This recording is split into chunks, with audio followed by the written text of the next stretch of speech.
Hello everybody, JGC Anime here, and today I'm going to be doing my review on My Hero Academia.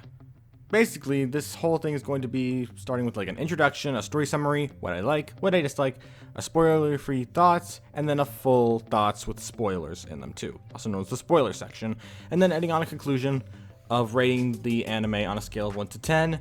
And basically for this review, I'm reviewing My Hero Academia Season 1, which is a lot shorter than the other seasons of My Hero Academia. And yeah, I'm just gonna try my best to review it to the best of my abilities. So, what is the story summary? Basically, the story summary of the show, like the first season, is we meet our main character Deku, who, after learning that he doesn't have a special ability in a world where special abilities, also known as quirks, are common, he ended up wanting to be a hero, but couldn't become a hero because, well, he didn't have a quirk. Until he meets All Might, the hero of the entire world, who then chooses him to be his basically his next All Might, I guess. I didn't follow it at first, but I eventually caught on to it. So basically, that's basically trying to sum it up, where Deku will then go to a school, and along with his childhood bully, who he idolized, I guess, also known as Bakugo.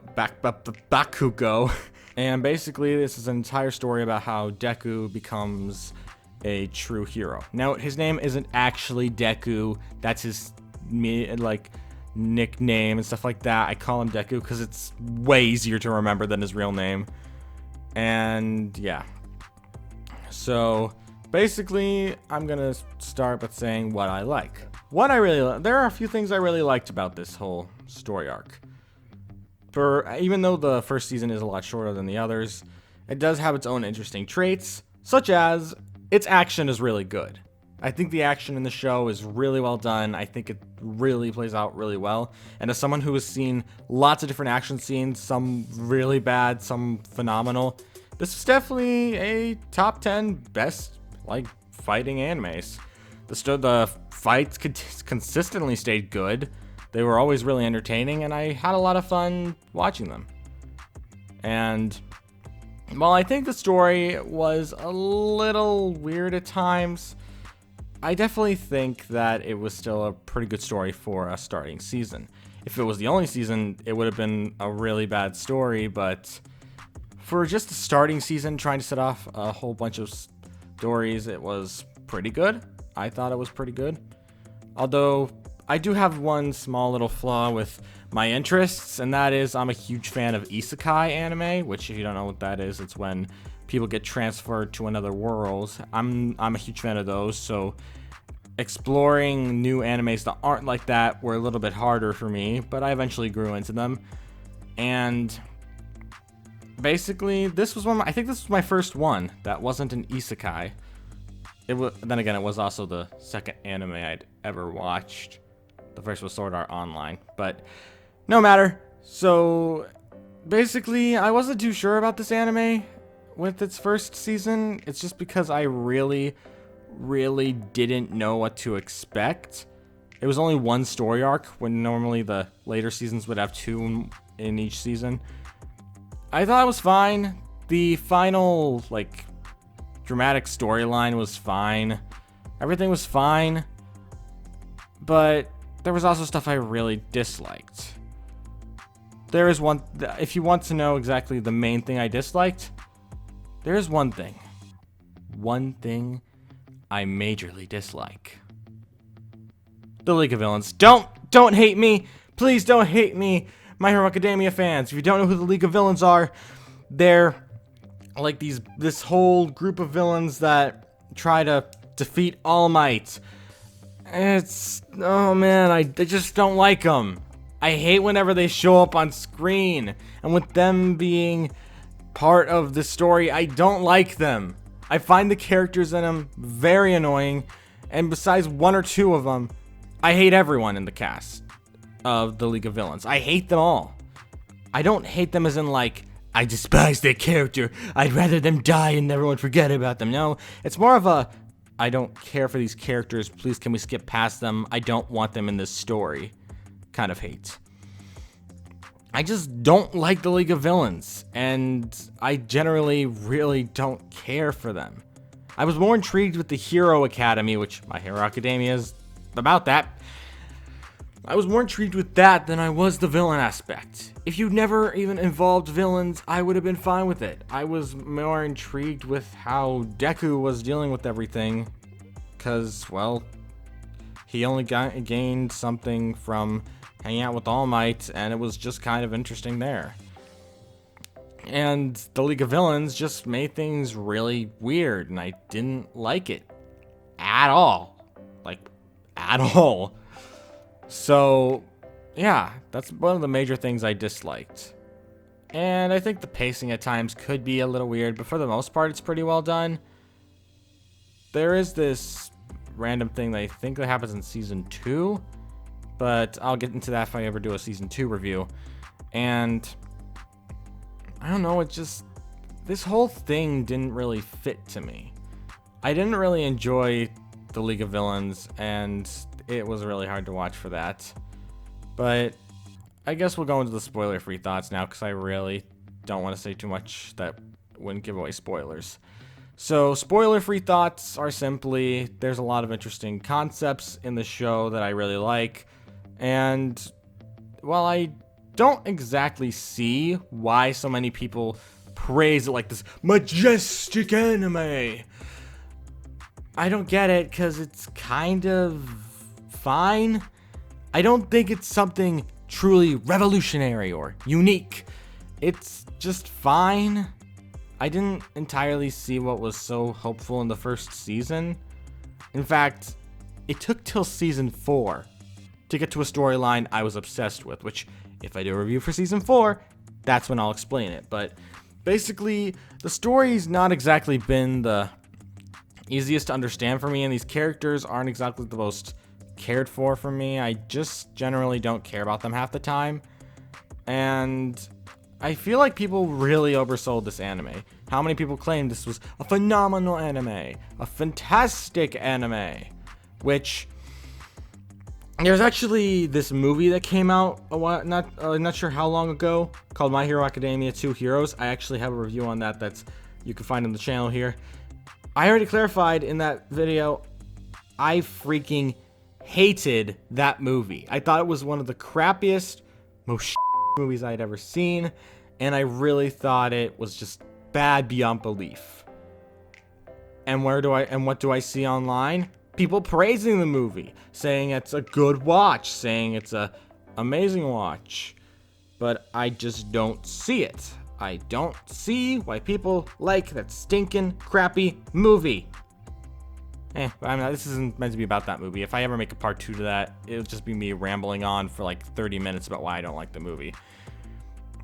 But basically, I tried to say that season 1 was kind of oversold. I thought it was fine, and it was worth at least one watch, to say the least. But I guess I'm gonna dive into the spoiler section now, because, well, that's where I want to do most of my talking. Here on screen right now, you'll be seeing a timestamp to when we get to the conclusion of this, and that is if you want to skip this spoiler section. Meaning, if you haven't already watched the show, or at least its first season, and you don't want it spoiled for you, you can skip it here. But anyway, I'm gonna count down from 5, and if you're still here after that 5-second countdown, then you can listen to the spoiler section about what I really think. Ready?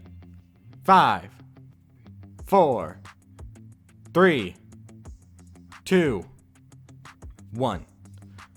Alright, so in the spoiler section, I'll explain something about why I really dislike the League of Villains. I think their leader sucks. I hate him as a character, even later on when it's revealed about, like, who he ends up becoming. Even though I know it's meant to be important and stuff, I hate his character. I freaking hate him. I find him extremely annoying, extremely childish, and just a complete idiot. He's menacing, sure, but that doesn't change the fact that he's not a good character. I don't hate him, I just don't like him. I generally don't care when he's on screen, and even when he does show up, I don't care. And when the League of Villains showed up, that just made me dislike the whole group because, well, there was nothing about them I liked. There's no unique aspect that made me say, I like these villains. I like these villains. There's nothing that made me say that. Oh Lord. In fact, that Deku, I'll be honest. When I watched this thing, I thought what it was trying to say was that sometimes you don't need a quirk to be a hero. That Deku was somehow going to come out on top even though he was quirkless. The quirks are the powers. What happens in the same episode? He gets a quirk. What was that message they were trying to convey? If you were trying to say you don't need an ability to help people, why'd you give the main character an ability? That may sound very nitpicky, but I thought when All Might said that you two could be a hero, I thought what he meant by that was how Deku could become a hero even without a quirk. Not that, oh well, yeah, you do actually need a quirk in order to save people, so here, take mine. I was so upset at that, and it was just so frustrating because I thought this was gonna get a really cool message and see how this character, who clearly couldn't do much, take on challenges that normally only people who work hard for it that have abilities and stuff could get. But nope, this is all you just have to have a special ability type thing. So instead, he just gets an ability. It was not fun. It just wasn't fun. I didn't like how, sure, it got more fun later on. I thought Deku having his ability was really cool and all, but still it wasn't worth it. It wasn't freaking worth it. It just made it feel like everything Deku had worked towards up to that point was pointless because, but yeah, it has a quirk now. It did eventually grow on me that he had a quirk, but it didn't make me any less upset. And basically, the whole aspect was entirely weird, and I generally wish that they decided to go with a strong message, which I know I'm pretty sure My Hero Academia is based on a manga or something, like most animes are nowadays, which I wish some of them weren't, because then we could actually get more unique and probably a higher amount of sequel animes that don't have to freaking wait for years to come out. I'm looking at you, ReZero, and having to deal with all this annoyance. There was literally no reason to go through with everything in the story. However, they just decided to do it because that's how the manga goes. And it made it quite annoying to have to wait so long just for all of these things. Yeah, I'm sorry. My mind's just really kind of out of place because just today on the day I'm recording this, I finished watching season 3 of A Certain Magical Index, and it ends on a type of cliffhanger type thing. And it finished in 2017, and currently Railgun and Accelerator, which are 2 other parts of the A Certain series, are currently running. And I'm upset because I want to see what happens next in that series. But whatever. So I just wish that anime didn't take as long to produce, because I just caught up on season 4 like a few days ago. Actually, not a few days ago, about a week or 2 ago. But why did this story have to go so weirdly? All these things are trying to make these characters interesting, and I don't see why they're so focused on when they generally don't actually add anything. It just was generally disappointing to see all this wrap around these characters that I couldn't care for. The guy with the hands, I can't remember his name. I didn't like him as a character. I thought the teleporting guy was cool. I thought some of the other characters were cool, some were creepy, some were interesting. But for being the main protagonist, like not protagonist, the main antagonist, he's not that interesting. He's quite uninteresting, in fact. Even when there was a big reveal inside of season 3, I think it was, I didn't care. I basically didn't care. I don't like his character. I hate the League of Villains, and I don't care for anything involving them. Maybe that's why the first arc of season 4 was my favorite, since they were barely in it. But yeah, that's all I can really say. We're at the conclusion now, and all I can say is this was way overrated. A lot of people claim this was some majestic, unique, crazy, awesome anime, but in general it was just fine at best. It really wasn't anything truly special. It was fine. I didn't think it was the most amazing thing in the world, but I didn't think it was the worst either. I thought it was just kind of a fun sit down and close your mind off from the rest of the world type anime where you could just go and enjoy yourself and just chill. I don't think it's anything worth like obsessing over like what people do. I just think it's a fine anime to just pass the time on. I don't think it's anything truly special, which is why I rate this anime of basically My Hero Academia Season 1 a 6 out of 10. Highly overrated and generally not as good as I was hoping for. It generally didn't catch my eye that much, and by the end of the first season, I was just thinking, oh, that's it? Dope. I just didn't care. It was fine, but that's all I can really say for it. Anyway, I'm JGC Anime. Thanks everyone for tuning into this anime review, and I shall see you all around. Peace.